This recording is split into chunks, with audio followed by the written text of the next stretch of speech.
సొంత గడ్డపై ఆర్సీబీ మరో విజయాన్ని నమోదు చేసింది. అగ్రెసివ్ ఆటగాడు విరాట్ కోహ్లీ విరుచుకుపడిన వేళ రాయల్ ఛాలెంజర్స్ కు మరో విజయం దక్కింది.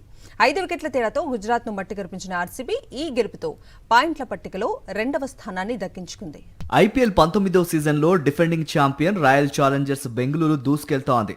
చిన్నస్వామి స్టేడియంలో తమకు తిరుగులేదని మరోసారి నిరూపిస్తూ గుజరాత్ నిర్దేశించిన 209 పరుగుల లక్ష్యాన్ని ఆర్సీబీ ఉఫ్మనిపించింది.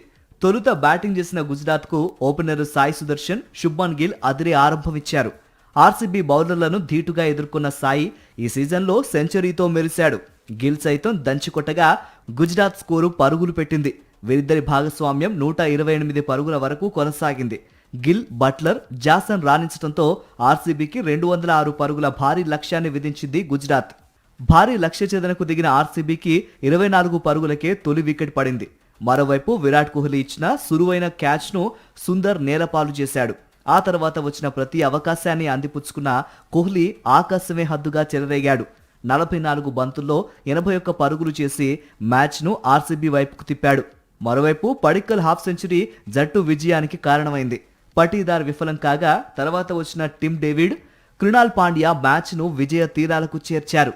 గుజరాత్ ఓటమితో సాయి సుదర్శన్ సాధించిన సెంచరీ వృధా కాగా ఆర్సీబీ గెలుపులో కీలకమైన ఇన్నింగ్స్ ఆడిన Virat Kohli player of the match గా నిలిచాడు.